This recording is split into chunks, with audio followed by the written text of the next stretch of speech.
पितातोऽहं न संशय। श्री श्रीनाथं नमामि श्रीनवनीतप्रियं तथा नौमि श्रीमधुरेशं श्रीविठ्ठलेशं दयाळवं नौमि श्रीद्वारिकाधीशं सर्वकामार्थदायकं श्रीमद्गोकुलनाथं च नौमि कारुण्यविग्रहं तथा नमामि तं शश्वत श्रीगोकुलचन्द्रमा श्रीमन्मुकुन्दरायाख्यं नौमि भक्तार्थपूर्वकं नमामि लीलाललितं श्रीमन्मदनमोहनं नमामि श्रीबालकृष्णं श्रीमन्नटवरं तथा।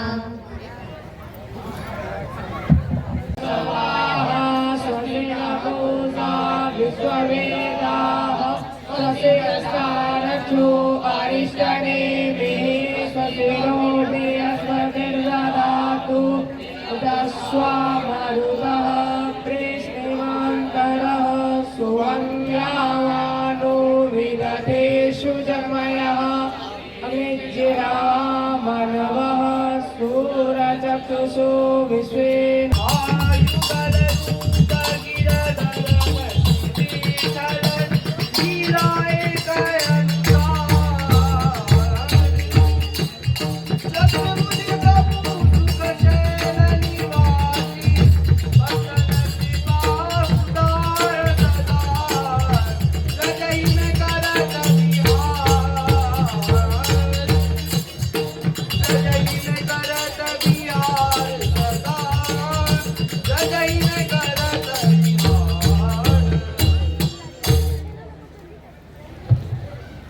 वल्लभाधीश की जय।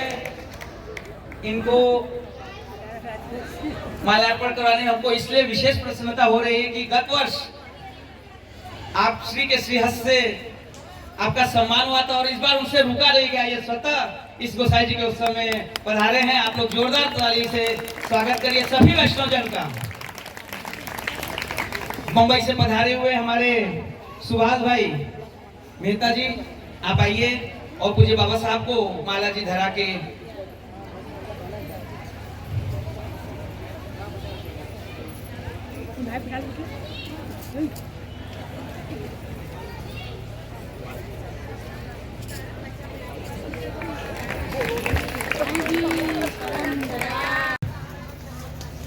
श्री गोसाई जी परम दयाल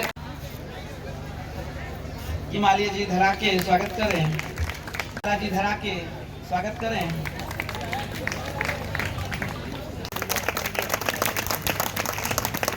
चरणों का ही सार है।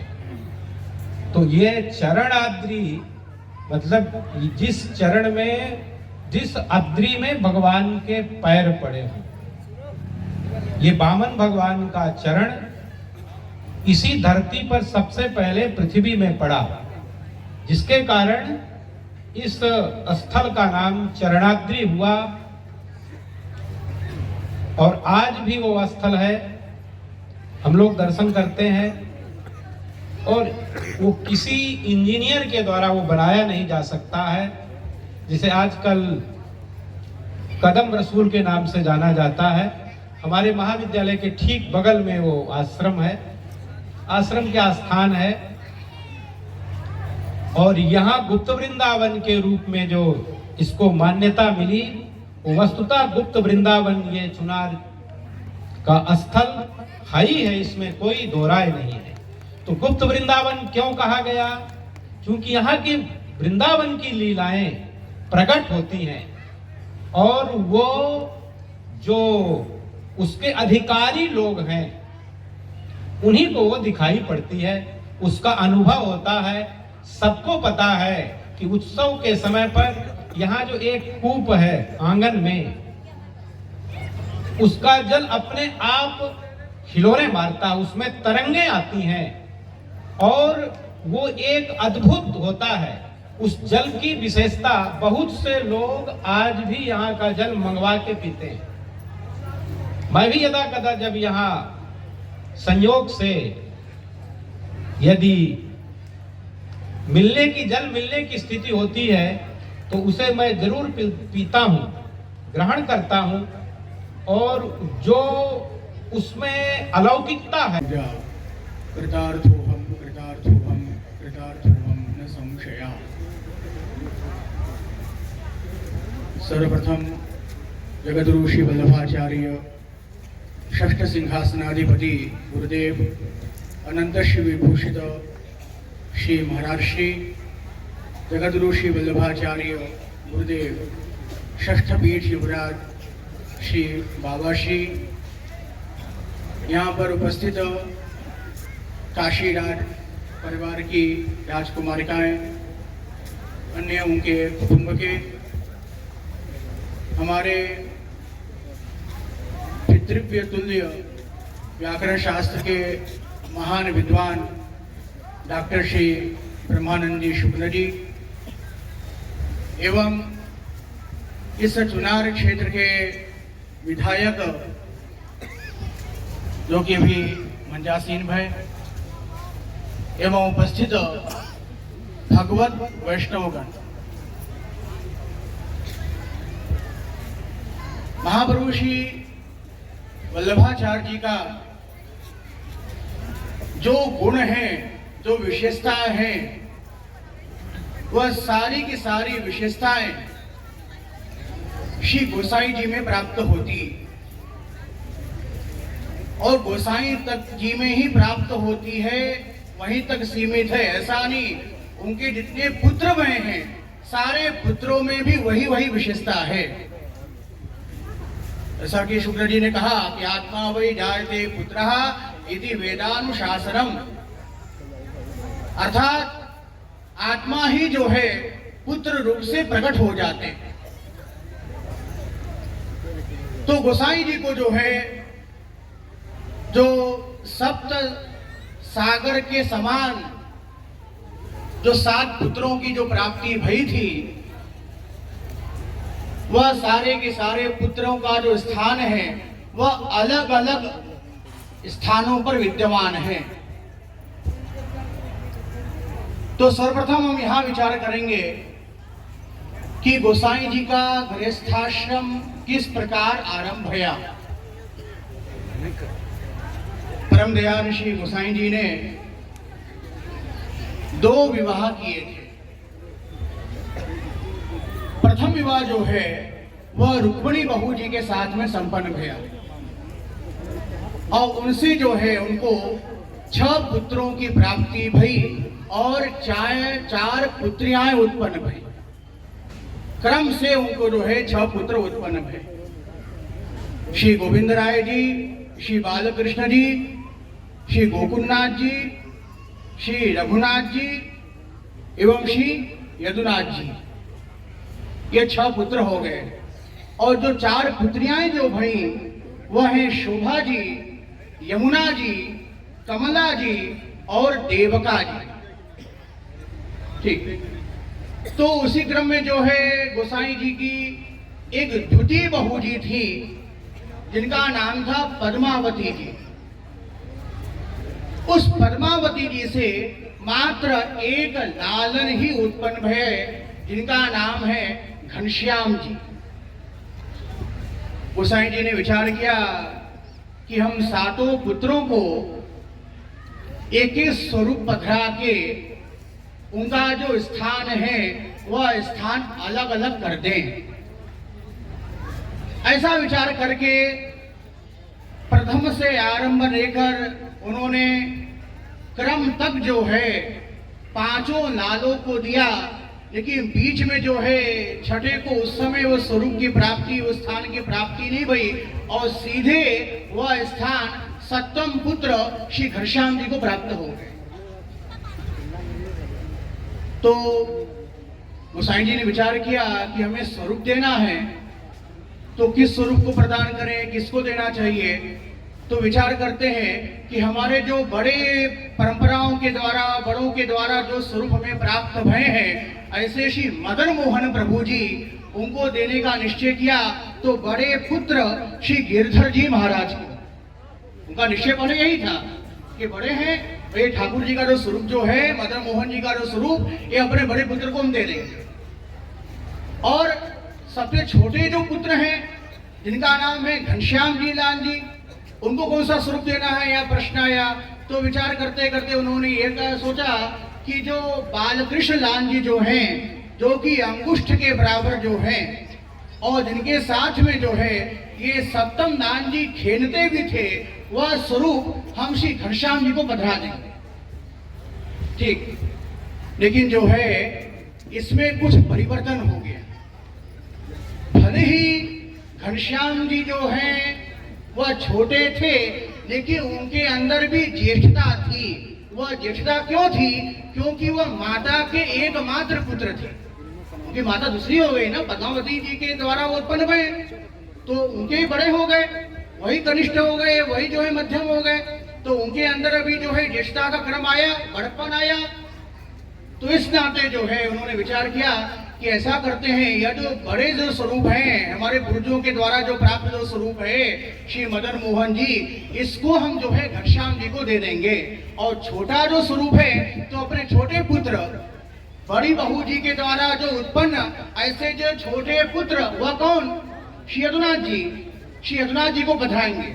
और वह स्वरूप कौन सा है? तो वह स्वरूप है श्री बालकृष्ण जी का। वह जो बालकृष्ण जी कौन है? जिनके साथ में घनश्याम जी खेलते थे, ये वाले बालकृष्ण जी हैं। ठीक, जब ये बात जो है सप्तम नानन श्री घनश्याम जी को ज्ञात हुई, वही जिनके साथ हम खेलते हैं, हमेशा रहते हैं, ऐसे सी बालकृष्ण जी जो हैं वह तो उनके पास जा रहे हैं, यदुनाथ भैया के पास जा रहे हैं, हमारे पास कैसे जाएंगे? मदन मोहन जी भी ना, ठीक है, नहीं उनके साथ हम खेलते हैं तो कैसे खेलेंगे? जब जो है गोसाई जी ने पहले पुत्र को स्वरूप दिया, दूसरे पुत्र को स्वरूप दिया, होते होते जो है वह पांचों पुत्रों को स्वरूप दे रहे हैं, उतने में जो है श्री घनश्याम जी लालन जो है, ये सप्तम पुत्र जो है गोसाई जी के, उस बाल कृष्ण स्वरूप को छुपा लेते हैं कि सामने रहेगा भी नहीं, वो देंगे भी नहीं, ये स्वरूप मेरे पास रहेंगे। ठीक, अब जब क्रम आया कि छठे पुत्र को देना है, हमने विचार किया है कि यदुनाथ जी को यही स्वरूप देना है, बालकृष्ण का स्वरूप पधारेंगे, यही देना है, नहीं मिला, नहीं मिला, क्या करें क्या करें? तो उस समय गोसाई जी ने विचार किया कि नवनीत प्रिया जी के पास में एक बालकृष्ण जी का स्वरूप और विद्यमान था।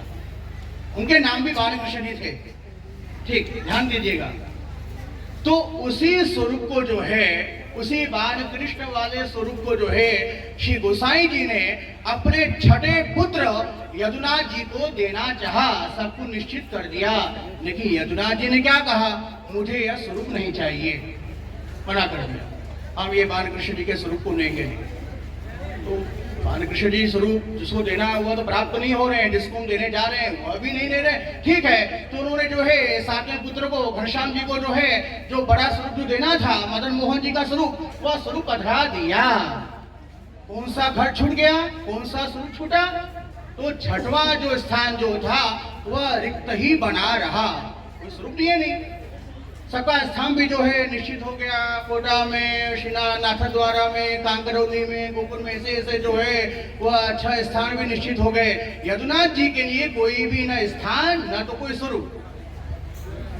तो फिर श्री यदुनाथ जी महाराज जी जो हैं ये कहाँ रहे? तो उन्होंने जो है जो कांकरौली वाला जो स्थान जो था, तृतीय ग्रह बालकृष्ण जो स्वरूप है, नालन जो है, तो बालकृष्ण अपने बड़े भाई क्या ही रह के उनकी जो निज स्वरूप उस बालकृष्ण जी को जो स्वरूप की जो प्राप्ति भई थी, ऐसे सी द्वारकाधीश जी उसी स्वरूप की वह सेवा करते थे। और कब तक सेवा किया? तो पूरे यावत जीवन, जब तक जो है भूतन पे जो विराजे हैं यदुनाथ महाप्रभु जी महाराज जी, उन्होंने यावत जीवन यदि किसी की सेवा की है तो किसकी सेवा की है? वह जो तृतीय निधि स्वरूपात्मक से द्वारकाधीश जी हैं उनकी ही सेवा की है, अन्य स्वरूपों की वह सेवा नहीं की। फिर जो है एक समय ऐसा हुआ कि तृतीय लालन श्री बालकृष्ण जी जो है गोसाई जी से प्रार्थना करते कि यह जो बालकृष्ण जी जो है, ये बालकृष्ण जी हमें पधरा दीजिए। वह जो तीसरे जो नालन है गोसाई जी के तीसरे पुत्र जो हैं वह कह रहे हैं अपने पिता गोसाई जी से कि स्वरूप हमें दे दीजिए। तो पूछे गोसाई जी ने कहा क्या करोगे स्वरूप, आपके पास द्वारकाधीश जी का स्वरूप है, उनकी सेवा करो। तो फिर ये बालकृष्ण लालन ने कहा इनको जो है हम द्वारकाधीश जी के गोद वाले स्वरूप से पालना में झुलावेंगे, इनकी सेवा हम उसी भावना से करेंगे कि हमारे निधि के द्वारा जो प्राप्त जो स्वरूप है, हमारे घर के जो स्वरूप है द्वारकाधीश जी, उनकी यह गोद के स्वरूप के रूप से वहां पर हम विराजमान करेंगे, पधरावेंगे, वह स्वरूप हमें दे दीजिए। तो इस प्रकार जब प्रार्थना किया तो गोसाई जी ने जो है उसी बालकृष्ण प्रभु को अपने तृतीय लालन बालकृष्ण जी को गोद के स्वरूप के लिए पधरा दिया। गोद की नहीं दिया है, ध्यान दीजिएगा, वह जो बालकृष्ण के स्वरूप को दिया है तो क्यों दिया है, द्वारकाधीश के गोद के स्वरूप के लिए पधराया है। ठीक, और वहीं पर जो है यदुनाथ जी भी हैं, और वहीं पर जो है तृतीय लालन जो है बालकृष्ण जी भी वहीं पर हैं। तृतीय लालन का भी नाम बालकृष्ण जी है। जो स्वरूप की जो प्राप्ति भई है उस स्वरूप का भी नाम क्या है, तो बालकृष्ण है। ठीक, लेकिन जो सेवा जो होती थी, यदुनाथ जी जो सेवा करते थे, तो सेवा जो है वह द्वारकाधीश की करते थे। ये हमें प्राप्त भय हैं, ये बालकृष्ण का स्वरूप हमारे लिए है, हमको प्राप्त हो रहा था, हमने मना कर दिया कि हमारे लिए थे, कि ऐसी भावना से कभी भी जो है उन्होंने बालकृष्ण प्रभु की सेवा नहीं की, कभी नहीं की है। तो फिर इधर कालांतर में एक दिन ऐसा विचार भया कि सातों स्वरूपों का उत्सव किया जाए। गोसाई जी के समय ये इच्छा है। ठीक, और सातों स्वरूप के उत्सव के लिए जो है हर हर घर से, प्रथम घर, द्वितीय घर, तृतीय घर, हर घर से वो स्वरूप पधराए गए, पालकी आई। ठीक, यदुनाथ जी को भी सूचना गई कि जो है जतिपुरा में वहाँ सातों स्वरूपों का उत्सव हो रहा है। यह सूचना उनके पास भी गई, लेकिन उनका मन नहीं था जाने का, क्यों जाके क्या करेंगे, हमारे लिए कोई स्थान भी नहीं है। जो छठे लाल जी जो हैं, छठे पुत्र हैं, तो उनके लिए कोई स्वरूप तो कोई अलग से है ही नहीं। उन्होंने विचार किया कि हम जाके क्या करेंगे। तो जो है उस समय के जो राजा जो थे, राजा के कहने के अनुसार वहां पर चले गए, केवल उपस्थित हो गए। ठीक है, उपस्थित होना था तो उपस्थित भय। और वहां की स्थिति कैसी थी, तो प्रथम घर के ठाकुर जी थे, द्वितीय घर के ठाकुर जी थे, तृतीय घर के थे, चतुर्थ घर के थे, पंचम घर के थे, और पंचम के बाद सीधे यदि किसी का स्थान था तो वह स्थान किसका था, तो घनश्याम जी का स्थान था। घनश्याम जी यानी वह मदन मोहन प्रभु का स्थान था। वह छठवां घर वहां पर रिक्त ही था, और छठवां घर वाले स्थान पर कोई पालकी वहां पर नहीं आई थी। इसलिए जिसमें हम लोग मंगलाचरण भी करते हैं, तो प्राचीन जो मंगलाचरण है उसमें भी जो है छठवें निधि का कहीं भी उल्लेख प्राप्त नहीं होता है। वो तुमको याद है वो मंगलाचरण है ना, श्री गोवर्धन नाथ पाद युगलम अय्यंग वीण प्रियम श्री मधुराधिपम सुखकरम श्री विठ्ठलेशम मुदा श्रीमद्वारवतीश गोकुलपति श्री गोकुलेन्दुम विभुम। ये देखिए श्री गोकुलेन्दुम विभुम, ये कहाँ तक आए, तो ये पंचम घर तक आ गए हैं। रघुनाथ जी का ये घर है, और रघुनाथ जी के घर में कौन सा स्वरूप है, तो गोकुलेन्दुम अर्थात गोकुल चंद्रमा जी का वह स्वरूप है। ठीक, अब पांचवें घर के बाद फिर यदि किसी का क्रम आना चाहिए तो किसका आना चाहिए, छठवें घर का आना चाहिए ना।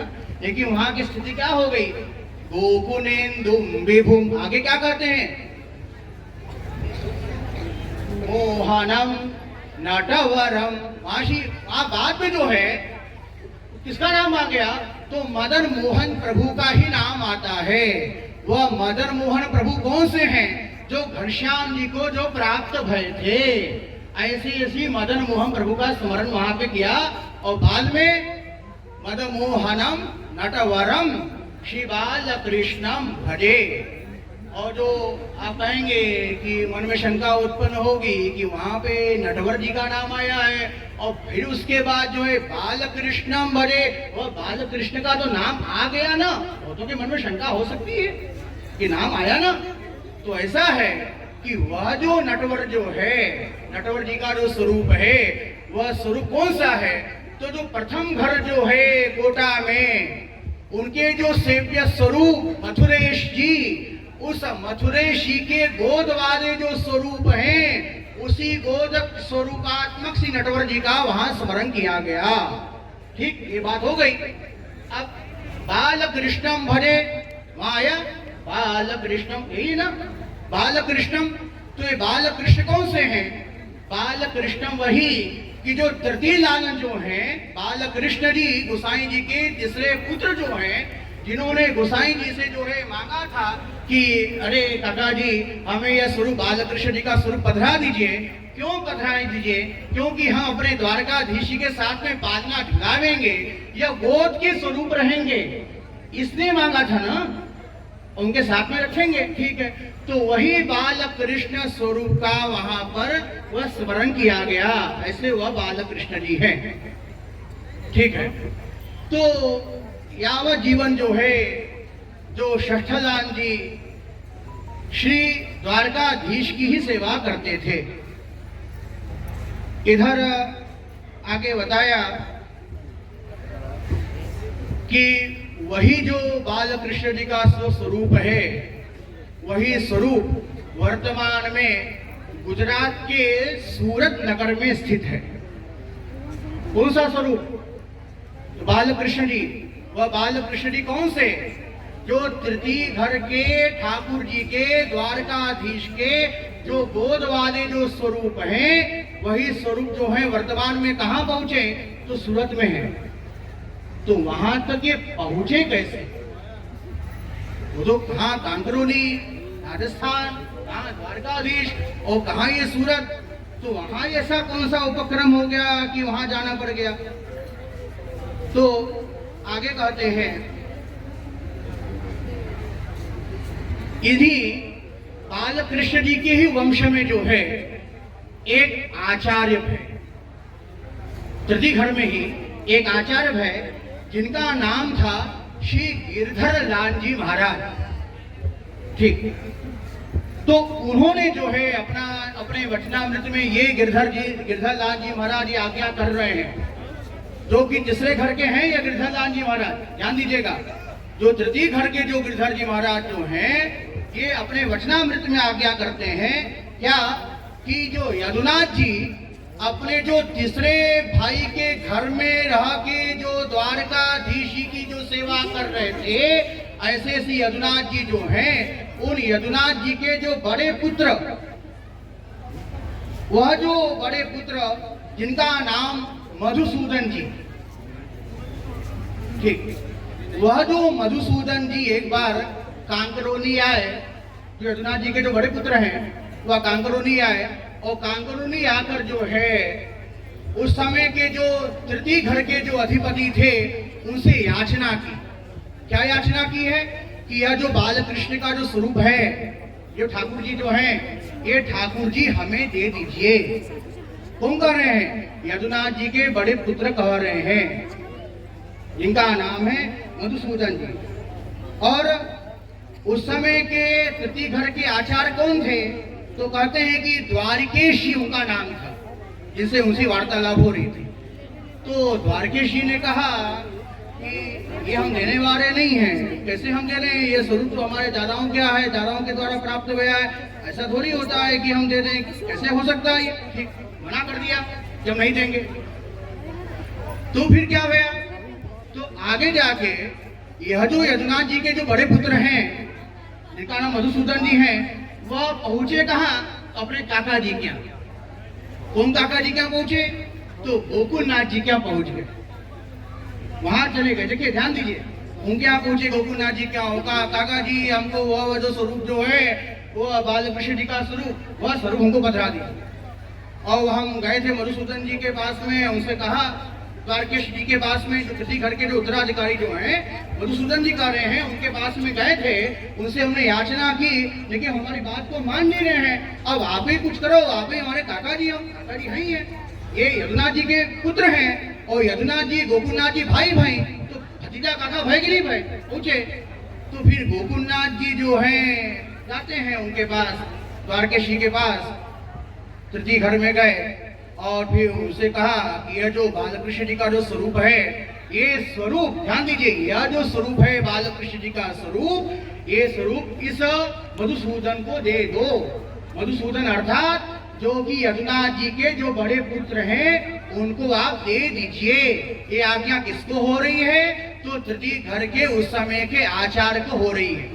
ठीक है, तो गोकुलनाथ जी की आज्ञा है, कौन टालेगा? तो उन्होंने कहा ठीक है, आप कह रहे हो, हम ये स्वरूप पधरा देते हैं। तो द्वारकेश जी ने, तृतीय घर के आचार्य जी ने जो है उस बाल कृष्ण वाले स्वरूप को मधुसूदन जी को पधराया, ले लिए। ठीक, कुछ ही दिन बीता होगा, एक समय भैया क्या भैया कि मधुसूदन जी को, जो कि यदुनाथ जी के जो पुत्र हैं, ऐसे मधुसूदन जी, वह मधुसूदन जी को स्वप्न आता है, और स्वप्न में किसका स्वरूप भैया, किसका दर्शन भैया? तो इसी बाल कृष्ण प्रभु का ही दर्शन होता है उनके स्वप्न में। ठीक, और स्वप्न में आके जो है बाल कृष्ण प्रभु ने मधुसूदन जी से कहा, क्या कहा? हमको तो वहां ही विराजनो है। ये उनके शब्द हैं, ठाकुर जी के शब्द हैं ये। अरे ब्रज भाषा का प्रयोग होता था मारंग में जो है सेवा के समय, अरे देववाणी का प्रयोग हो या फिर ब्रज भाषा का प्रयोग हो, ठीक, ब्रज भाषा का प्रयोग हो, तो वहां पर जो है ये बाल कृष्ण प्रभु ने यदुनाथ जी के जो बड़े पुत्र जिनका नाम मधुसूदन जी हैं, उस मधुसूदन जी से क्या कहा? क्या कहा? हमको तो वहां ही विराजनो है। वहां अर्थात कांकरोनी में, तृतीय घर में ही विराजनो है। अब ये प्रातःकाल भैया मधुसूदन जी उठे, सपना आया है ठाकुर जी की इच्छा कि ऐसा विचार कर रहे हैं कि हमको वहीं जाना है, वहीं जाना, और उन्होंने जल्दी से जो है उनको संपुट में पधराया, और पधराने के बाद जो है पुनः ले आए। कहाँ लाए हैं? उसी बालकृष्ण रूप को तो कांकरोली ला रहे हैं, तृतीय घर में आ गया। ठीक, और उस समय के जो तृतीय घर के जो आचार्य थे द्वारकेशी, उनसे कहा कि ये स्वरूप को आप ले लीजिए, पधरा दीजिए, ये स्वरूप आपको लेना है, ले लीजिए। तो फिर द्वारकेशी ने कहा, अरे ऐसे थोड़ी होता है मधुसूदन जी, ये कोई खिलवाड़ थोड़ी है, क्या जब और ठाकुर जी को ले लो, दे जाओ, फिर कौन ले जाइए, ले लीजिए। ये समय तो हम लेने के लिए आए थे, हम मना कर रहे थे आपको नहीं देंगे, नहीं देंगे, तभी आपने हमसे मांगा। ठीक, अब जब आपको दे भी दिया तो आप कह रहे हो कि इसको आप ले लीजिए, पधरा दीजिए, पधरा दीजिए, आपके पास होना चाहिए। अरे ये थोड़ी होता है, मना कर दिया कि हम पधराएंगे नहीं। अब हम लेने वाले उस बालकृष्ण प्रभु को हम पधराने वाले नहीं हैं। किसने मना किया? तो तृतीय घर के उस समय के आचार्य ने। ठीक, अब ये जो मधुसूदन जी जो हैं ये कहाँ पहुंचे? तो पुनः अपने काका जी कहाँ पहुंच गए। उनके काका जी कौन? गोकुलनाथ जी। पानी में उन्होंने सोच लगाया था, अब पुनः सोच लगाने के लिए पुनः वहां पहुंचे। ध्यान दीजिएगा, वहां पहुंचे और कहा कि काका जी ऐसी सी बात है, होगा स्वप्न आया होगा, हमको उनको यहाँ पधराना है, जहाँ ठाकुर जी आए थे हमको वहीं उनको पधराना है, और पधरा नहीं रहे, द्वारकेश जी मना कर रहे हैं। ठीक, तो फिर गोकुलनाथ जी आए और साथ में जो है मधुसूदन जी भी हैं, और बालकृष्ण प्रभु का स्वरूप भी वहां पर है। और मधुसूदन जी यदुनाथ जी के बड़े पुत्र तो छठे लाल जी जो हैं, ऐसे मधुसूदन जी वह क्या करने के लिए आए हैं? ध्यान दीजिएगा, बालकृष्ण प्रभु को वह लौटाने के लिए आए हैं। ये ध्यान में रख के फिर आगे एकदम समझ में आ जाएगा, पूरा इतिहास अपने को समझ में आएगा। बालकृष्ण प्रभु की प्राप्ति हो गई है यदुनाथ जी के वंश में, लेकिन पुनः उनको लौटाने के लिए आ गया। ठीक, और कहा अरे द्वारकेश इसको ले लो, ग्रहण करो, कर रहे हैं। तो फिर द्वारकेश जी के तृतीय घर के आचार्य ने कहा कि इस प्रकार हम ग्रहण नहीं करेंगे, ऐसे ऐसे होता रहेगा तो ऐसा थोड़ी है, ये कोई हमको लिख के दें, पत्र लिख के देंगे तो फिर जो है हम इनको ग्रहण करने की विचार करेंगे, सोचेंगे। तो मधुसूदन जी ने एक पत्र लिखा वहां पर, और पत्र लिखकर जो है इन द्वारकेशी को दिया। तो पत्र में लिखा क्या है, उस ठाकुर जी के लिए लिख रहे हैं, बालकृष्ण प्रभु के निमित्त वो लिख रहे हैं। क्या लिख रहे हैं, अब से ठाकुर जी श्री बालकृष्ण लाल जी संपूर्ण रूप से तृतीय गृह में श्री द्वारकाधीश जी के गोद के स्वरूप हो गए। ठीक, ये उनके पत्र की भाषा है। आगे क्या कहा, उसके बाद भी लिखा है, भविष्य में जहां कहीं विराजेंगे, भविष्य में वही बालकृष्ण प्रभु जी ने बताया, भविष्य में जहां कहीं भी विराजेंगे श्री द्वारकाधीश जी के गोद के स्वरूप ही कहे जावेंगे। सिद्ध भया कुछ, भविष्य में कहीं भी विराजेंगे वह जो बालकृष्ण जी जो हैं वो क्या कहे जाएंगे, तो द्वारकाधीश जी के वह गोद के ही स्वरूप हैं, ऐसे वह कहे जाएंगे। और ये जो पत्र है, जो पत्र हमने जो बताया, जो पंक्ति बताई, ये पत्र आज भी तृतीय घर में कांकरोली में आज भी वहां सुरक्षित रखा गया है। ठीक, तो इससे कोई सिद्ध भया नहीं, बालकृष्ण नाथ जी को षष्ठ निधित्व कैसे प्रकार सिद्ध होता, कोई बात ही नहीं है इसमें कुछ, उन्होंने वापस कर दिया हुआ। तो ठीक, वो तो मिथ्या आरोप है केवल। फिर आगे गोसाई जी के समय में भी जो है यह षष्ठगिरी का पृथक्करण नहीं भया था, उसका भी यदि उदाहरण देखना हो तो अपने लोग को जाना रहेगा एक वार्ता में।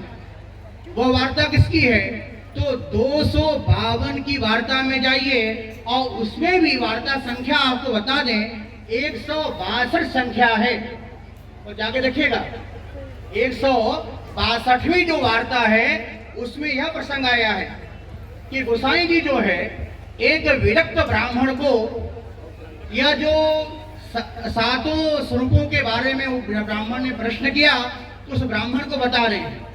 ठीक, तो क्रम से बताते बताते गोसाई जी आए, और इसमें 5वें लालम का जब घर आया तो 5वें में जो स्वरूप था उनका वर्णन कर दिया, और 5वें के बाद सीधे गोसाई जी यदि किसी का वर्णन करते हैं तो अपने सप्तम लाल जी श्री घनश्याम जी का वर्णन किया, और उसमें भी जो है श्री मदन मोहन प्रभु जी के बारे में बताया।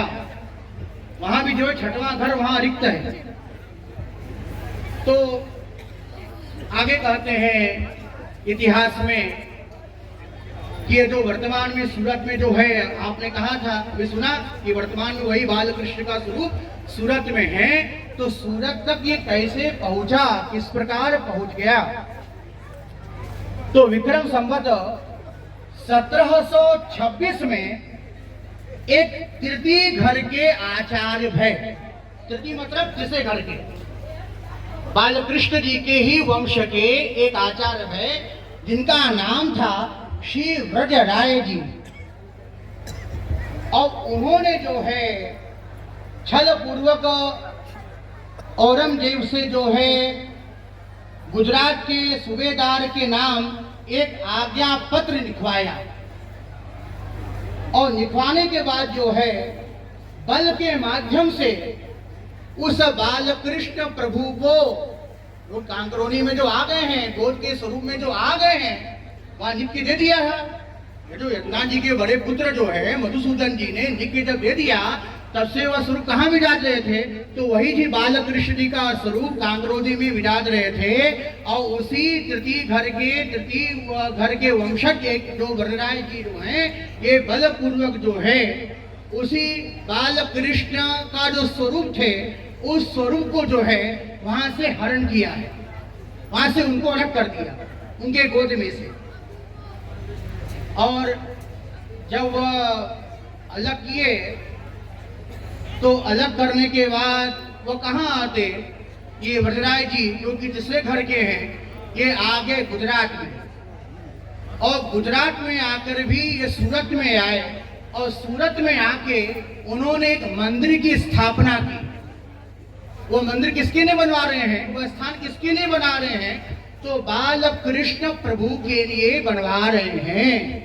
वो आचार्य भी कहाँ के हैं, तो तीसरे घर के हैं। ठीक, और तीसरे घर के आचार्य हैं भद्राय जी महाराज, और वह स्वरूप कौन सा है, तो तृतीय निधि का जो गोद वाला जो स्वरूप है वही वह स्वरूप है।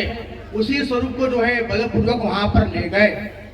ये ठाकुर जी की इच्छा से विपरीत हो गया ना। ठाकुर जी की इच्छा क्या थी कि हमको वहीं विराजना है। ये बड़े भाषा में ठाकुर जी ने कहा कि अर्थात हमको द्वारकाधीश जी के साथ में विराजना है। ये तो अनधिकार चेष्टा उन्होंने किया। ठाकुर जी की इच्छा वहां पर नहीं है जाने की। और बालकृष्ण प्रभु का जो स्वरूप है वह स्वरूप तो वही चाहता है कि हम कांगरोली में ही रहें, तृतीय घर में ही रहना है, क्योंकि हम तृतीय घर के जो हैं हम उनके गोद के ही स्वरूप हैं। ठीक, जब ये सूरत में जो है ठाकुर जी पधार गए, इस प्रकार जो है ये बालकृष्ण का जो स्वरूप है सूरत में पधराया गया। ये प्रक्रिया है, ये प्रक्रिया भाई। इसमें कहीं भी जो है ना तो षष्ठ लाल जी का कहीं भी संपर्क होता है क्या? आप ध्यान दो, इतिहास ने बताया कहीं भी संपर्क भैया यदुनाथ जी का कहीं भी नाम उल्लेख आया तो उल्लेख कहां से आ रहा है? तीसरे घर से ही आ रहा है। वह तृतीय घर के आचार्य वरराय जी वही बलपूर्वक ले गए। और किसको ले गए हैं? तो तृतीय घर के जो गोद वाले जो स्वरूप है उसी स्वरूप को ही वह पधरा गए। इधर श्री यदुनाथ जी का जो वंश है वह आगे बढ़ता जा रहा है। उसी वंश में जो है एक अपने काशी के ही जो है परम विद्वान शुद्धाद्वैत मार्तंड श्री गिरधर जी महाराज है। अरे प्रतापी, ठीक, 1800 विक्रम संवत 1879 में उसी नाथ द्वारा में सप्त स्वरूप का उत्सव किया गया। सब स्वरूप इकट्ठा भय और शुद्धाद्वैत मार्तंड षष्ठ गृहाधिपति श्री गिरधर जी महाराज भी उस कार्य में जो है उपस्थित हो गए, चले गए। लेकिन वहां तो उत्सव हो रहा है। सभी भाई के घर के सब लोग आए हैं। 6 पालिकी भी वहां पर विद्यमान है, खूब आनंदित हैं, खूब प्रसन्नचित्त हैं। तो कुछ आचार्य बालक वहां पर थे। भाई आचार्य बालक वहां सामने थे उत्सव में, सप्त स्वरूपात्मक उत्सव में। तो आचार्य बालकों ने देखा ये जी महाराज को क्या हो गया है, इस प्रकार एकदम उदास होकर बैठे हैं। उनकी उदासीनता का कारण क्या है? क्यों उदास क्यों हो? कुछ न कुछ कारण तो होगा ही, जरूर है होगा। तो कुछ आचार्य बालक वहां पर आए और पूछे उनसे, क्या पूछे? ये जो अलौकिक जो अवसर जो है सप्त स्वरूपों का जो उत्सव यहाँ हो रहा है, श्री जी के सम्मुख जो हो रहा है, हम सब यहाँ पर आए हैं, हम लोग सब घर की निधियाएं भी यहाँ पर आई हैं। ऐसे उस समय पर ऐसे अवसर पे आप इतने उदास क्यों हो? उदास का कुछ कारण तो होगा। एक बार कहा, कुछ बोला नहीं, कुछ उत्तर दिया नहीं। किसने? शुद्धाद्वैत मार्तंड श्री गिरधर जी महाराज ने कुछ भी नहीं कहा, सुन लिया, ठीक। फिर ये देखा वही स्थिति है। पुनः पूछा आचार्य बालकों ने, अरे क्या बात है, क्यों नहीं, बताओ बताओ भैया क्या बात है। तब जो है शुद्धाद्वैत मार्तंड श्री गिरधर जी महाराज कहते वहां पर आचार्य बालकों से कहा कि देखो यहाँ पर हमारे बड़ेन को श्री जी के घर में कछु नाम नहीं है। ये शब्द किसके हैं? तो शुद्धाद्वैत मार्तंड श्री गिरधर जी महाराज के हैं। वो गिरधर जी महाराज कौन?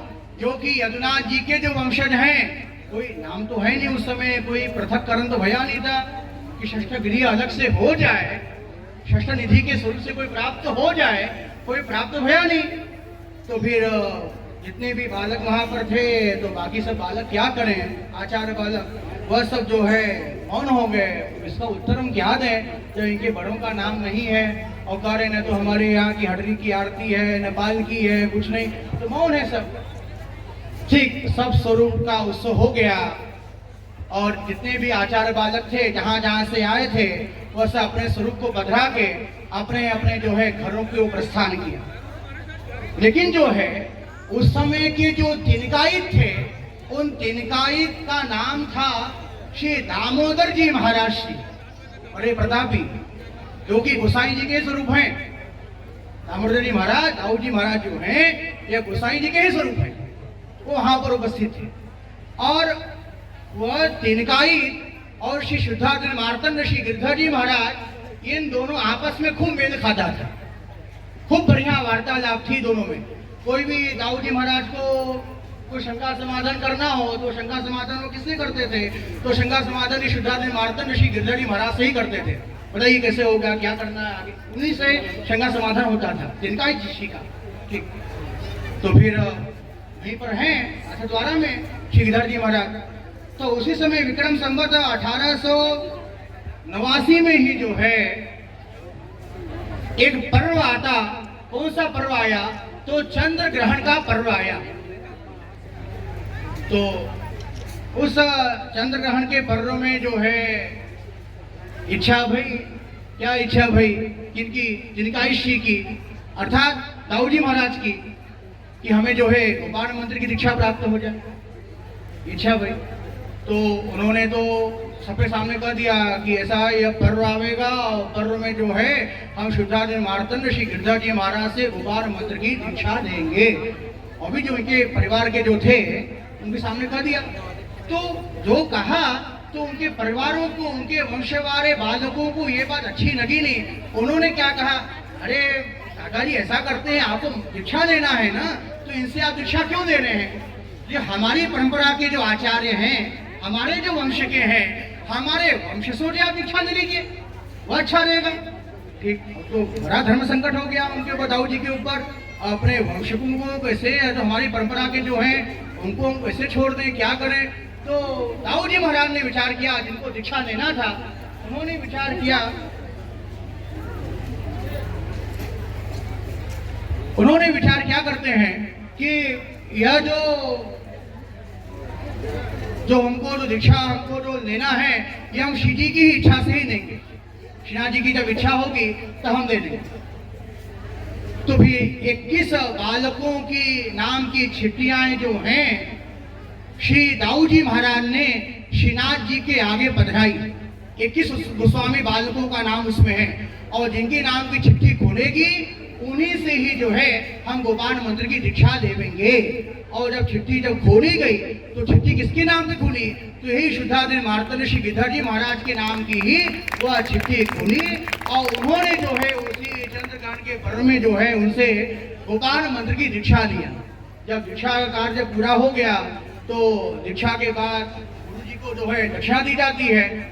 तो जब गुरु दक्षिणा का जब क्रम आया तो दाऊ जी महाराज ने जो है गिरधर जी महाराज से कहा कि बताइए आप गुरु दक्षिणा में क्या दें, आप बताइए। तो फिर गिरधर जी महाराज कहते, गिरधर माइक वाले, श्री गिरधर जी महाराज कहते कि हम जो मांगेंगे वो आपसे कुछ दिया नहीं जाएगा। तो फिर क्या मांगा? उन्होंने कहा मांगे मांगे। दाऊ जी महाराज कहते आप मांगे, जो मांगेंगे आपको देंगे। तो उन्होंने कहा हमारे बड़े को श्री जी में घर में कछु नाम नहीं है, बड़े ने श्री ठाकुर जी हूँ पधराए नाही हैं, ताते श्री जी के पास श्री ठाकुर जी विराजे हैं, तामे से एक स्वरूप पधराए दीजिए। अर्थात ये जो श्री जी के पास में, श्रीनाथ जी के पास में जो स्वरूप जो हैं उसमें से एक स्वरूप हमें पधरा दीजिए।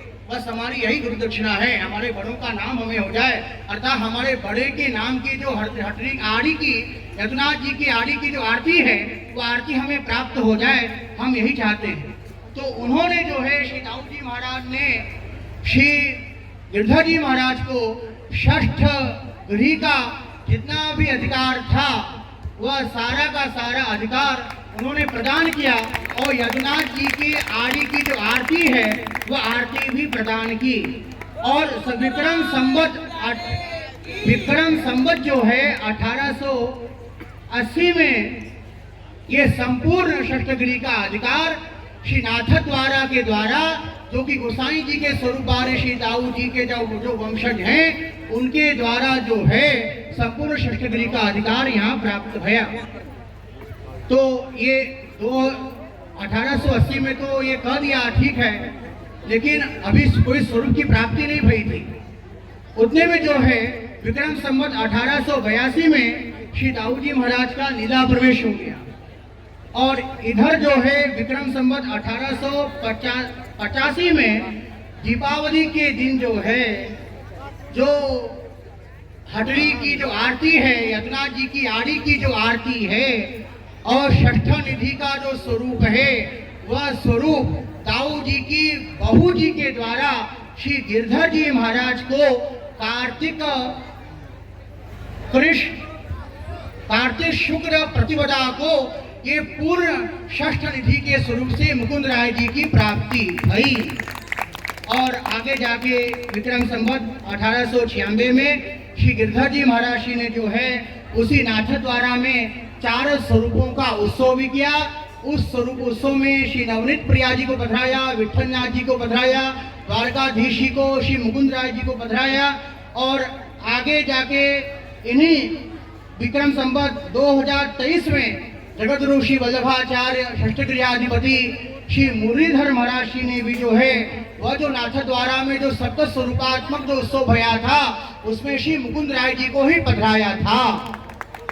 वहां पर श्री मुकुंद राय जी ही पधारे और वह जिस समय मुकुंद राय जी को प्राप्त किए हैं श्री गिरधर जी महाराज, तो ऐसे प्राप्त नहीं किए हैं। उनके साथ साथ में कई कई आचार्य बालकों के लेख और कई कई प्रदेशों के राजाओं की सम्मति भी उसमें है। दाऊ जी महाराज ने उसमें लेख दिया है और दशमी बहू जी ने लेख दिया है। और उस प्रकार साक्षी के रूप से गोस्वामी श्री प्रद्युम्न जी महाराज के पुत्र श्री यदुनाथ जी ने वहाँ पे जो है एक साक्षी के रूप से भाषण किया है, गवाही दी है। जो मथुरा वाले श्री पुरुषोत्तम जी जो महाराज हैं उन्होंने वहाँ गवाही दी। और इस प्रकार जितने भी घर थे, प्रथम घर, द्वितीय घर, तृतीय घर, चतुर्थ घर, सभी घरों ने जो है सम्मति दी है कि हाँ ये गिरधर जी महाराज को जो है षष्ठगिरी का अधिकार प्राप्त हो गया। और इसमें जो है महाराज मोकम सिंह जी जो कि किशनगढ़ के जो है नरेश थे उनकी भी सम्मति आती है, राणा साहू जी और दीवान रतन सिंह जी। इस प्रकार करते करते पूर्ण अधिकार से यहाँ पर काशी में विक्रम संवत 1885 में माघ शुक्ल चतुर्थी को श्री गिरधर जी महाराज मुकुंद राय जी को काशी में षष्ठ निधि के स्वरूप से पधराए। श्री मुकुंद राय प्यारे की। अब उसी समय जब मुरलीधर लाल जी महाराज श्री ने नाथद्वारा में मुकुंद राय जी को पधराया था, उस समय की ये छवि जी आप सबके सामने हाथ कलम की जिसके की फोटो के रूप में तैयार किया गया है, श्री जी एवं बाबा साहब के श्री हस्त के द्वारा इसका अनावरण हो रहा है। ये प्रमाणिकता है कि श्री मुकुंद राय जी षष्ठगिरी निधि है। और बोलो श्री मुकुंद राय प्यारे की जय। आज इस गोसाई जी के प्रागट्य उत्सव पर पूज्य महाराज श्री बाबा साहब के श्री हस्त के द्वारा इस छवि जी का अनावरण किया गया है। बोलो श्री मुकुंद राय प्यारे की जय। श्री गोपाल लाल प्यारे की जय। ये आप लोग दर्शन कर सकते हैं। आप लोग अपनी अपनी जगह पर बैठ जाएं। ये बहुत ही अलौकिक क्षण है जिसको कि तिलकाय श्री विशाल बाबा के आधिकारिक रूप से प्रसारित करने पर ये छवि जी का दर्शन हम लोग यहाँ पे आज प्राप्त कर पा रहे हैं। तो ये सबको छवि जी प्राप्त होगी आप श्री के महती कृपा से। और इस छवि जी का कार्य संपूर्ण करने के लिए निरुपमनवस्ते भूतेर विचित्रतरोर में भी प्रकटीभवन प्रदीवति संवेदे अस्मत्शाम विषय सदा श्रीमदाचार्य चरणं शरणं सर्वदेहिनाम अशेष कुशलम् मस्तके राजताम् सर्वप्रथम सर्वनायक तुलेश प्रभु के करते हुए उपस्थित काका जी को दंडवत प्रणाम करते हुए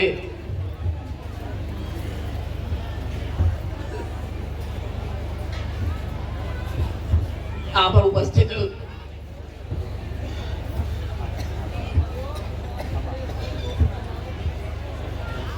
हमारे बनारस राज घराने से तारीफ परी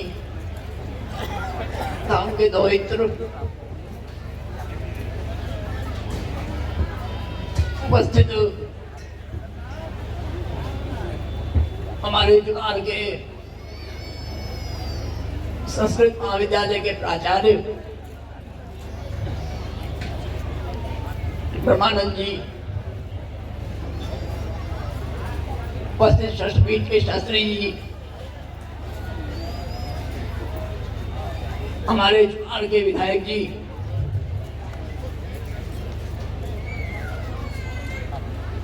अनुराग सिंह जी,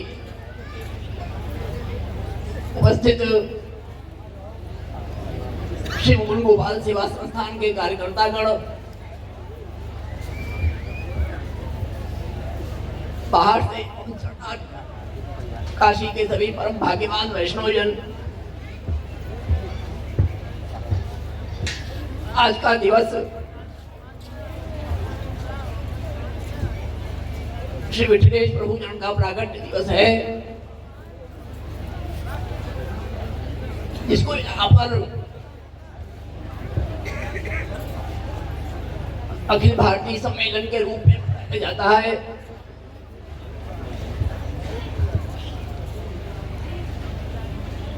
श्री गोसाई जी की प्राकट्य स्थली ये गुप्त वृंदावन चरणाट धाम है, इसका सुंदर परिचय ब्रह्मानंद जी ने दिया।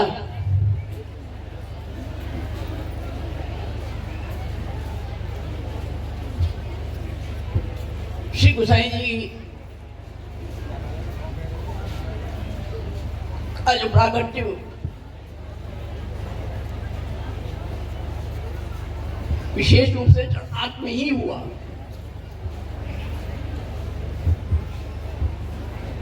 जबकि श्री महाप्रभु जी ने घर अड़ेल में किया था, फिर भी श्री गोसाई जी ने जब श्री गोसाई जी के प्राकट्य का समय आता तो श्री महाप्रभु जी चरणाट पधारे, वहीं आपका प्राकट्य हुआ।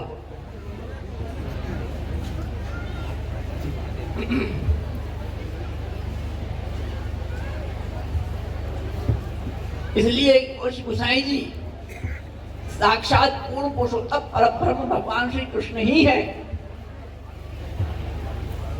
इसीलिए आपने चरणाट जो कि गुप्त वृंदावन है,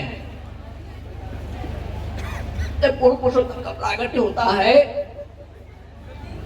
ब्रज स्थल में ही होता है, ब्रज के अंदर आपका प्राकट्य नहीं होता। इसीलिए श्री गोसाई जी का प्राकट्य का जब समय हुआ तब श्री आचार्य चरण चरणाट पधारे, आपका प्राकट्य हुआ। इसीलिए आज इसका विशेष महत्व है।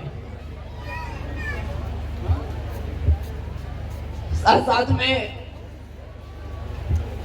इस विशेष अवसर पर इसीलिए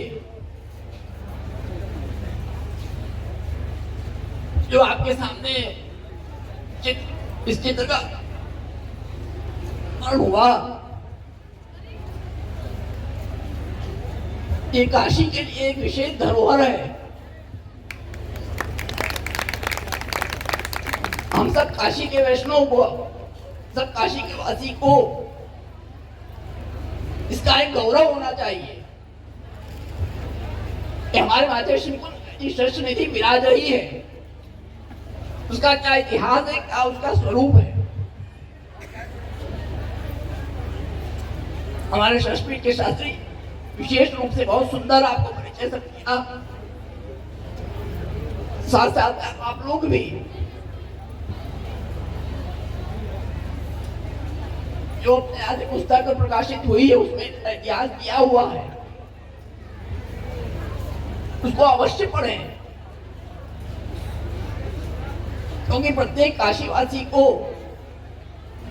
इस इतिहास को जानकारी करने की अत्यंत आवश्यकता है।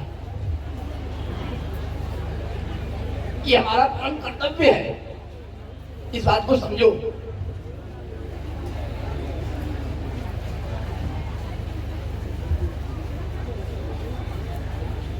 इसलिए कहना नहीं चाहिए, लेकिन फिर भी आज भी ऐसे कुछ हैं लोग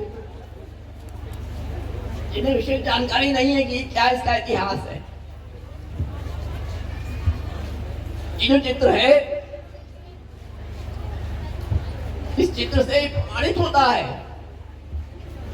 ऋषि मुकुंद राय जी षष्ठ निधि के स्वरूप में श्री जी के वहां विराजते हैं। वहां पर सबका स्थान अलग अलग निश्चित है।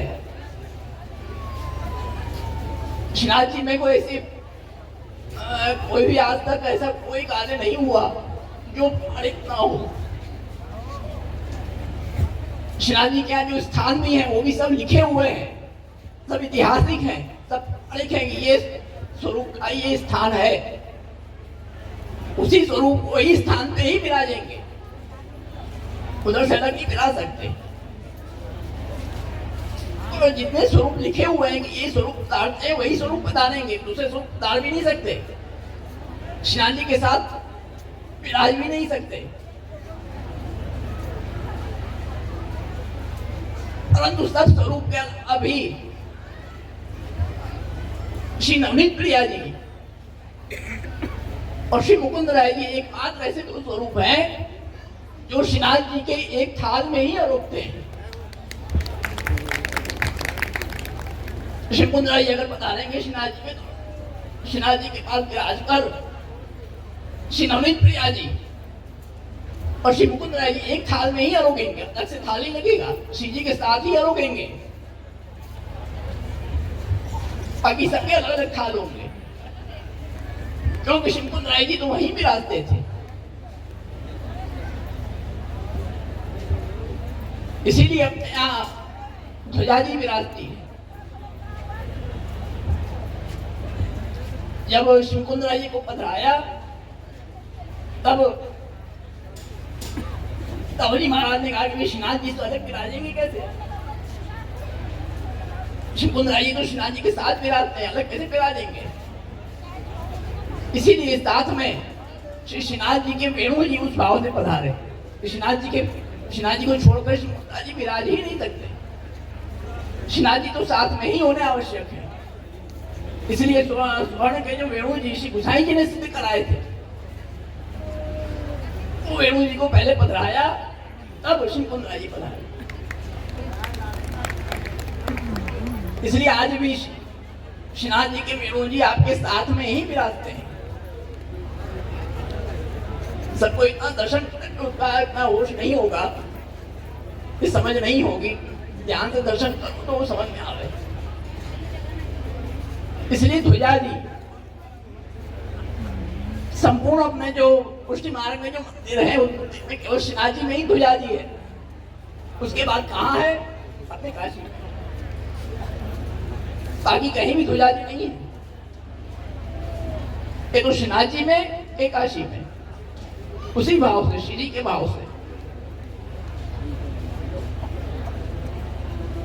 तो श्री गिरधर जी महाराज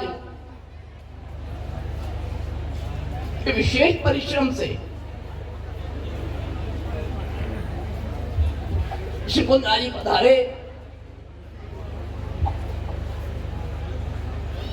षष्ठ गृह का पृथक्करण हुआ, संपूर्ण अधिकार आपको प्राप्त हुए।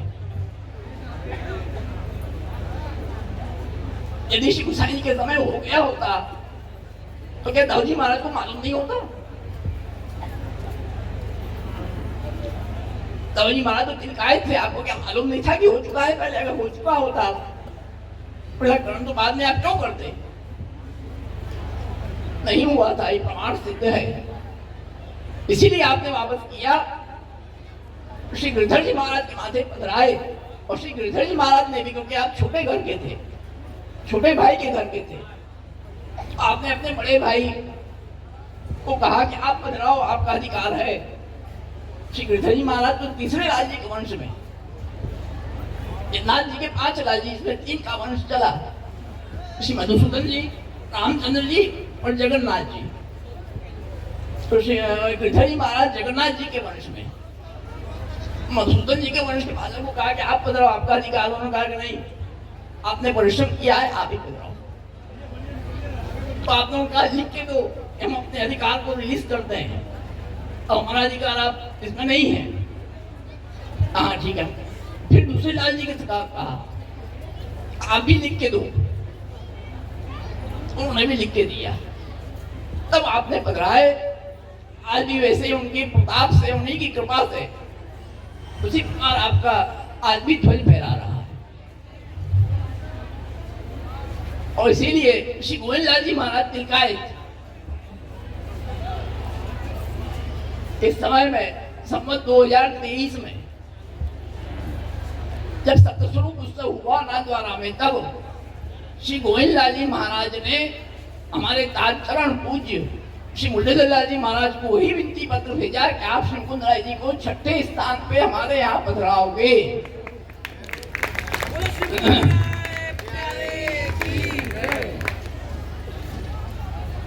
तब हमारे पूज्य ताज चरण ने सहर्ष, बड़े परिश्रम से, बड़े आनंद से, आज भी कई वैष्णव शायद अचीन हो, उस समय को उनको याद हो, यहाँ से गाजे बाजे के साथ आप पधारे, 56 भोग करोगे। जो 56 भोग आप करोगे वही ये चित्र है, यही श्रृंगार है। इसी प्रकार विराज के आप साथ में 56 भोग करोगे। श्रावण शुक्ला नवमी के दिन, जिसको आज भी अपने यहाँ उत्सव होता है, जयपुरिया हिंडोला होता है, तत्पश्चात हमारे पूज्य ताज चरण के ही विशेष आग्रह से पवित्रा के दिन सब स्वरूप वही विराज रहे थे। तो फिर श्री मुरलीधर जी महाराज ताजचरण के ही परिशेष आग्रह से आपने आग्रह किया गोविंद लाल जी महाराज से कि ऐसा अवसर कहाँ मिलेगा, सात स्वरूप भेले पवित्रा धराए। तो फिर आप सातों स्वरूप भेले हुए और सबने पवित्रा एक साथ धराया। ये भी एक विशेष अपना इतिहास है पुष्टि मार्ग का। तत्पश्चात वापस आप पधरा के लाए। ये उस इतिहास का चित्र है, इसलिए इससे ये प्रमाण सिद्ध होता है कि श्री मुकुंद राय जी का स्वरूप ही षष्ठनिधि स्वरूप है, बाकी कोई भी स्वरूप षष्ठनिधि रूप से नहीं है। क्योंकि इसमें कॉमन सेंस भी हमको समझना है। जो बालकों का पृथक्करण हुआ, बालकों के जो प्रथम बालक, द्वितीय बालक, तृतीय, उसके अनुसार ठाकुर जी पधराए गए। इसमें ठाकुर जी से ग्रह नहीं बनेगा, इस बात को समझ रहा। जो बालक है, जिनके माथे जो स्वरूप पधराए, उस हिसाब से ग्रह बनेगा। जैसे बाबा शास्त्री ने बताया कि पहले निश्चय था मदन मोहन जी प्रथम घर को पधराने का। अगर मदन मोहन जी पहले पधार गए होते तो आज प्रथम घर वो होता। ठाकुर जी से घर नहीं बटेगा। घर कहाँ से बटेगा? बालकों से बटेगा। जिस स्वरूप, जिस बालक को जो स्वरूप पधराएंगे उससे वो घर होगा। ठाकुर जी अगर षष्ठ घर में षष्ठ रूप से सेव हो भी गए, वापस पधार गए, जैसे कहा कुछ दिन विराजे मधुसूदन जी के घर वापस पधार गए, तो वो वापस पधार गए तो वो कोई षष्ठी स्वरूप नहीं हो जाएंगे। इस बात को ध्यान रखो। जब उनके माथे पधराए जाएंगे तब वो छठे स्वरूप होंगे। जब उन्होंने वापस पधरा दिया तो छठे स्वरूप कहां से हुए? केवल एक पाखंड फैलाया हुआ है कि पालकृष्ण लाल जी सूरत वाले हैं, वो छठे घर है। छठे केवल पाखंड है और कुछ नहीं। वो तो तभी घर की वंशावली में है, छठे घर में है ही नहीं। जो सूरत का घर है वो कांकरोली के वंश परंपरा में आता है। छठे घर की परंपरा ही नहीं है वहां, तो छठा स्वरूप हुआ कहां से? अपना काशी घर है छठे घर का, या तो ये अपने कल्याण राय जी का स्वरूप जो है बड़ौदा, द्वारकेश जी महाराज, द्वारकेश बाबा, ये मधुसूदन जी का घर। दूसरा बड़े मदन मोहन जी वहां विराजते अपने मथुरा में, वो दूसरा घर। और तीसरा जगन्नाथ जी का अपना काशी घर। ये छठी घर में परंपरा ये है। इस परंपरा में स्वरूप पधारेंगे तब वो छठे घर आएंगे, ना कि तृतीय घर में पधारेंगे। तो इस प्रसंग के माध्यम से आप सबको यही संदेश देना है कि जो वास्तविक इतिहास है, जो वास्तविक प्रामाणिकता है, उसको हम समझे, वास्तविक तथ्य को समझे, केवल पाखंड में न भर जाए। इसलिए ये चित्र का अनावरण हुआ है। विशेष समय न लेते हुए ये चित्र आप सब लोग बड़े ही संभाल के पधराओ अपने घर में। केवल ऐसा नहीं कि लेके पटक दिया, उसको लेके संभाल के उचित स्वरूप से, इस चित्र का क्या स्वरूप है उस स्वरूप से उसको अपने घर में लगाओ। नित्य आप दर्शन करो, सातों स्वरूप के दर्शन आपको होंगे, तब इस चित्र का सदुपयोग होगा। केवल आपने देखा देखी में ले लिया, घर में पटक दिया, ऐसे ले देख लायक चित्र नहीं है ये। जो इसको समझे वही इसको ले, इसके स्वरूप को समझ के आप लोगे, तभी इसका स्वरूपानुकूलता इसकी होगी। विशेषता कहते हुए हम यही कहेंगे कि आप हम सब काशी के वैष्णव का अहो परम भाग्य है। ऐसे स्वरूप श्री महाप्रभु जी के निधि, जो श्री महाप्रभु जी ने जीवन पर्यंत अपने हृदय से लगा के रखा, ऐसे हैं श्री महाप्रभु जी। श्री मुकुंद राय जी को आपने अलग किया ही नहीं, ऐसे स्वरूप हमारे वहां से विराजते हैं। हमारा भाग्य है कि हम ऐसे स्वरूप को नित्य दर्शन प्राप्त करते हैं। समय भी हो रहा है कहते हुए आप सब लोगों का आश्रय प्रभु के चरणारविंद में बढ़े। नहीं गए कि अपने विष्णु को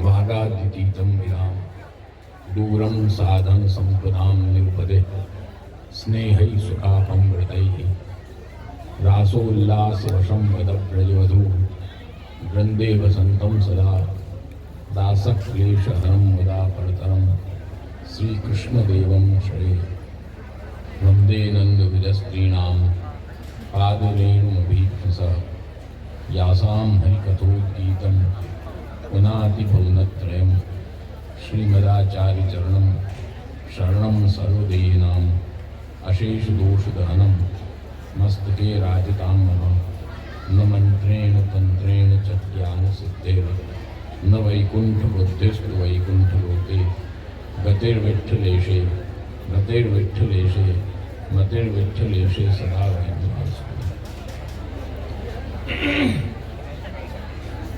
सर्वप्रथम श्री प्रभु चरण के चरणों में वंदन करते हुए चिरंजीव बाबा साहब, उपस्थित हमारे काशी नरेश, भूतपूर्व काशी नरेश की सुपुत्रियां, उनके नाती और हमारे इस चुनार क्षेत्र के विधायक जी, हमारे चुनार संस्कृत महाविद्यालय के प्राचार्य, प्रकांड विद्वान डॉक्टर ब्रह्मानंद शुक्ल जी, हमारे षष्ठपीठ के शास्त्री जी श्री विश्वम्भर जी, समग्र हमारे संस्था के पदाधिकारी कार्यकर्तागण एवं बाहर से पधारे हुए एवं हमारे बनारस के समग्र परम भाग्यशाली वैष्णवजन, आज सभा में बहुत प्रक्रिया थी, इसलिए समय में विलंब ज़्यादा हो गया है। कुछ इस चालू भी देर से हुई सभा, इसलिए अपने जल्दी कार्य को संपन्न करना है। दर्शन का भी समय सन्निकट है। विशेष नहीं कहते हुए इतना ही कहेंगे कि आज का दिन हमारे पुष्टि मार्ग का एक विशेष दिवस है। श्री विट्ठलनाथ जी प्रभु चरण का प्रागट्य उत्सव, और वो भी जिस स्थल पर हुआ उसी स्थल पर हम सब विद्यमान हैं। ब्रह्मानंद जी ने बताया चरणाद्रि का महत्व। ये चरणाद्रि वस्तुतः चरण ही अद्रि है, चरण एव अद्रि, सएव चरणाद्रि। जो चरण है वही स्वयं पर्वत के आकार से यहाँ विराज रहा है, इसका आकार ही पर्वत का आकार है। तो उसी चरणाद्रि की तलहटी में बैठक जी विराज रही है, और श्री गोसाई जी का प्रागट्य स्थल, जिसको गुप्त वृंदावन आपने भी बताया, गुप्तम वृंदावनम यत्र नाना पक्षी समाकुलम गिरिराज कनिष्ठस्य चरणाद्रीश गह्वरे भविष्यति कलेर मध्य प्रथमो नंद नंदन। आपने बहुत सही कहा कि अयोध्या में भगवान राम का प्रकट और यहाँ पर कृष्ण का प्रकट नहीं, शास्त्री है। आपके मुख से अशास्त्री बात निकल नहीं सकती, विद्वानों के मुख से। जब भगवान पधारे मथुरा, अक्रू जी लेने आए और भगवान जब पधार रहे थे तो ब्रज भक्तें सब बहुत दुखी थी, बहुत कष्ट में थी गोपियाँ। सब भगवान के दर्शन कर रही थी, अपलक नेत्रों से चुपचाप अश्रुपात हो रहे थे कि अब छोड़कर जा रहे हैं मथुरा। उस समय भगवान ने जब देखा तो भगवान ने आज्ञा किया कि आयास्य इति दौत्तिकैः, ये श्रीमद् भागवत का श्लोक है। पहले से क्या है भूल रहे हैं हम। आयास्य इति दौत्तिकैः, आपने अपने दूध से कहलवाया। दौत्तिकैः, दूध से सूचना भेजी कि मैं वापस आऊंगा, आप घबराइए मत। ये सूचना देने के बाद उनको ढांढस बंधी ब्रज भक्तों को, और ठाकुर जी मथुरा पधारे। परंतु उसके बाद ठाकुर जी ब्रज में वापस पधारे हैं, इतिहास बताता है नहीं। वहां पधारे तो वहीं विराजे, वहां से द्वारका पधारे। इतिहास में नहीं है कहीं पे वापस पधारे हों, उनके हृदय में विराज रहे थे, इतना पक्का है। परंतु प्रत्यक्ष पधारे हों ऐसा इतिहास नहीं मिलता है। तो क्या भगवान झूठ बोले थे? भगवान झूठ तो बोल नहीं सकते। सत्य व्रतम सत्य परम च सत्यम, सत्यस्य योनिम निहितम च सत्ये, सत्यस्य सत्यम मृत सत्य नेत्रम, सत्यात्मकम त्वाम शरणम प्रपन्ना। ये भगवान का स्वरूप है, सत्य स्वरूप है। सत्यम परम धीमहि, वो झूठ कैसे बोल सकता है? असत्य तो कभी बोल ही नहीं सकता भगवान, तो कैसे बता रहे? तो वहां पर इसका प्रमाण है, ये पुराण का वचन है कि इसलिए श्री गोसाई जी के रूप में भगवान श्री कृष्ण वापस पधारे। इसलिए कहा गया कि गुप्तम वृंदावनम यत्र नाना पक्षी समाकुलम गिरिराज कनिष्ठस्य चरणाद्रेश गह्वरे भविष्यति कलेर मध्य प्रथमो नंद नंदन। कलियुग में प्रथम नंद नंदन के स्वरूप से आप प्रकट होंगे। वो यहाँ प्रकट श्री गोसाई जी प्रकट हुए, और इसीलिए श्री महाप्रभु जी का घर तो अड़ेल है, अड़ेल प्रयाग महाप्रभु जी का घर वो है, आप वहां विराजते थे। परंतु श्री गोसाई जी ने उस घर को परिवर्तित करके गोकुल में घर बनाया, और गोकुल में घर बनाकर आप वहां पर निवास किए आजीवन। क्योंकि भगवान ने कहा था कि मैं आऊंगा, तो श्री गोसाई जी के रूप में भगवान श्री कृष्ण साक्षात पूर्ण पुरुषोत्तम परब्रह्म वापस वहां पधारे और गोकुल में विराजे। तो बिल्कुल आपने ठीक कहा कि अयोध्या में प्रागट्य राम का है, मर्यादा पुरुषोत्तम का, पुष्टि पुरुषोत्तम का प्रागट्य चरणार्थ में है, भगवान श्री कृष्ण का। तो ये यहाँ की विशेषता है। तो श्री गोसाई जी वही स्वरूप है, उसमें कहीं दो राय नहीं है, दो मत नहीं है। और आज जो चित्र का अनावरण हुआ है, ये चित्र ऐतिहासिक चित्र है, और कम से कम अपने बनारस के प्रत्येक वैष्णव के घर में तो ये सुरक्षित रूप में विराजना ही चाहिए। और इसीलिए इस चित्र को विशेष रूप में छिपाया गया है। और ये उस समय पधारे, उस समय श्री मुकुंद राय जी का स्थान कौन सा है? श्री मुकुंद राय जी लालन के दाहिनी ओर और द्वारकाधीश के आगे विराजते हैं, वो स्थान श्री मुकुंद राय जी का है। छोटे से स्वरूप में जो दर्शन होते हैं, दूसरा ये नहीं आना।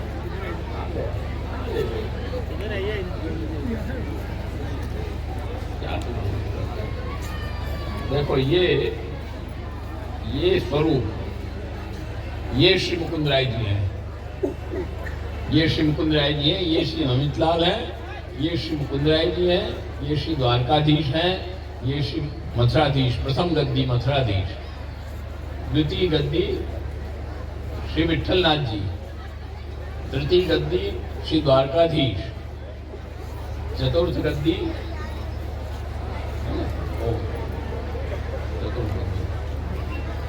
श्री गोकुलनाथ जी, नहीं गोकुलनाथ चतुर्थ गद्दी, पंचम गद्दी श्री गोकुल चंद्रमा जी और षष्ठ गद्दी श्री मुकुंद राय जी और सप्तम श्री मदन मोहन जी। ऐसे सातों स्वरूप साथ में विराज के अन्नकूट अरोगे, 56 भोग अरोगे।